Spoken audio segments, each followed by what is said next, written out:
ओम साईराम दर्शक बंधु मु आपण मानकु साई कथा एपिसोड 1 रे कही मो सहित साई बाबा कृपार घटी अनुभूति को आपण मान सहित शेयर करी से आज मु मो अनुभूति को आपण मानकु कहूँ आपण माने शुणु आउ बाबा अनुभूति को अनुभव करंतु।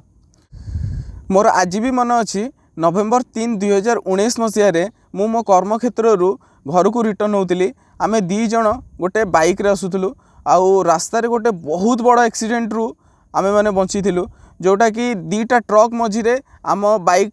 रही जाइथिला आउ आमको से ट्रक दबे दबे दबे नहीं कि जाउथला किंतु भगवान का आशीर्वाद बापा माँ का आशीर्वाद साई बाबा का आशीर्वाद आउ कृपारू आमे माने सेठू सेव होइके आसिलु। माने बहुत देखिबे हेले बहुत बड़ एक्सीडेंट थिला किंतु आमर क्षति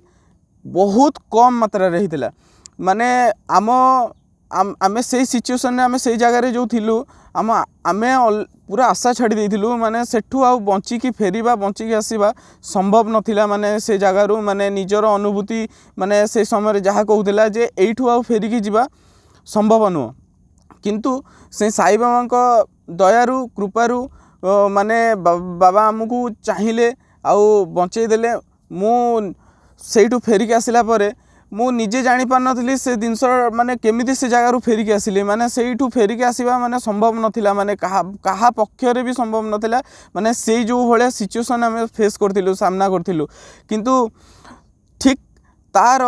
10 दिन भितर ही माने एक्सीडेंट मोर होईची आ एक्सीडेंट रु बंचिकी आसीची तार 10 दिन भितर ही मोर एते वर्षर जीवन काल भितर मते केही भी थरे हेले भी कहि नथिले कि आउ शिरडी जीवा बोली कि केही भी कहि नथिले किंतु मोरी कर्मक्षेत्र रे जणे मो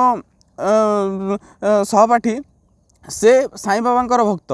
तांको ना होची बिरंची नारायण पुजारी बोली तो सी मते 10 दिन भितर ही मो एक्सीडेंट रो सी तांको आडू निजे ही कहले कि आओ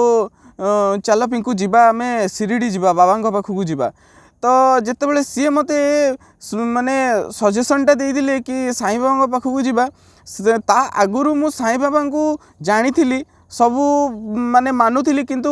मोर भक्तिर माने येटा भावटा सेबे पर्यंत आसी नथिला किंतु जेतेबेले सी मते कहले कि माने मो एक्सीडेंट रो 10 दिन पर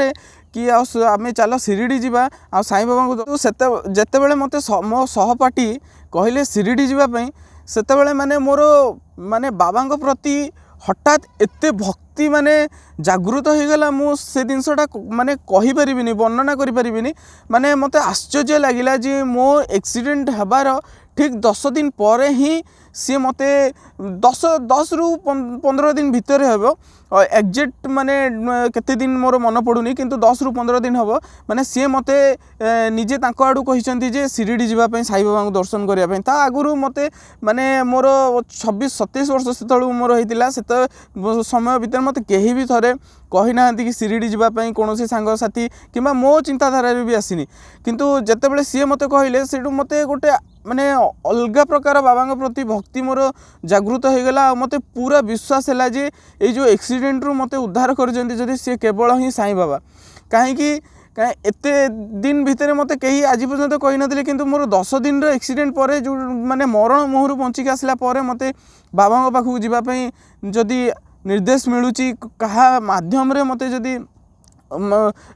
डाकरा आसुची तो मु जानी पारिली जे एटा बाबा ही मते बंचेचंती आउ मो बापा माँ का आशीर्वाद भी मो ऊपर अच्छी जे मते से एते बड़ एक्सीडेंट रु मते उद्धार कर देथिले।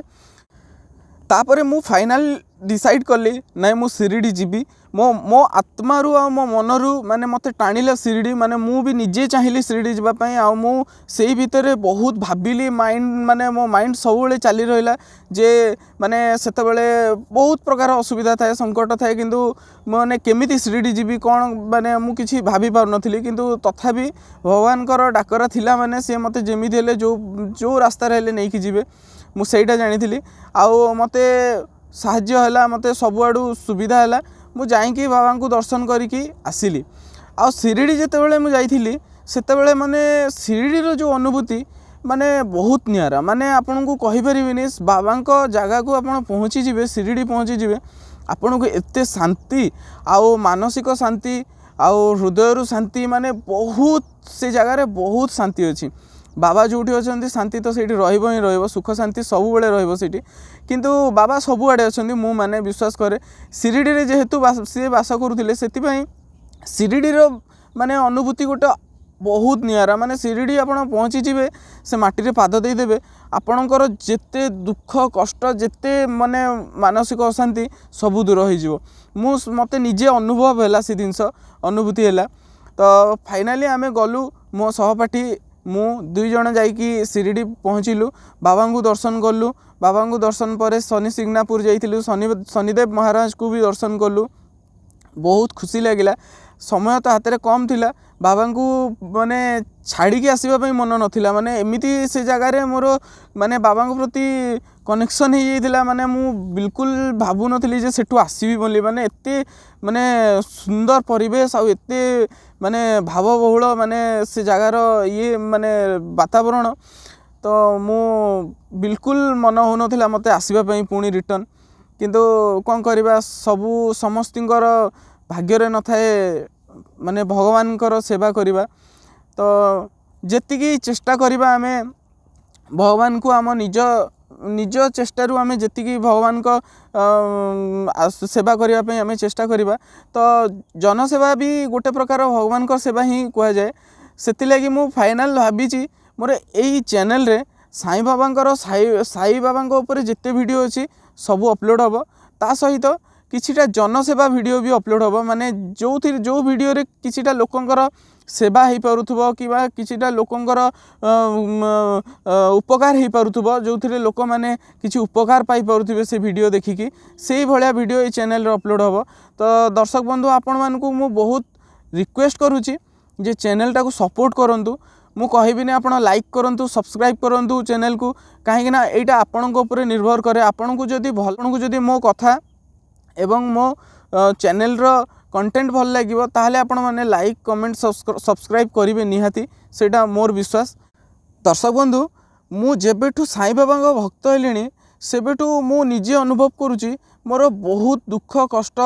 दूर कर सारी बाबा आ मते सबू जगार बाबा ठिया होइकी मोर जिते कष्ट समय जिते दुख समय मते से जगारू पारी कर मु निजे अनुभव करी बाबा पाखे जेबेठू मु प्रार्थना करी आ जेबेठू बाबा भक्त हो जाइए सेबेठू मोर बहुत मात्रा रे कष्ट कमी जाइए मु निजे अनुभव करे। आपण आज मु एई वीडियो माध्यम रे आपण मानकू कहली जे बाबा मते एते बड़ संकट रु मोर एते बड़ एक्सीडेंट रु केमिति मते उद्धार करथिले एवं मु बाबांकर को भली भक्त होइतिली। जदि सजेशन दबा को चाहूछंती चैनल रे ताहले कमेंट्स भी दियंतु आ मो संगे घटिथिबार बाबांकर अनुभूति आउरी बहुत किछि अछि मु आगु को सेटा शॉर्ट वीडियो रे अपलोड करिवि तो रहिली आपण मानक सहित पुणी देखा हबो नुआ साई कथा एपिसोड वीडियो रे। नमस्कार। ओम साईराम।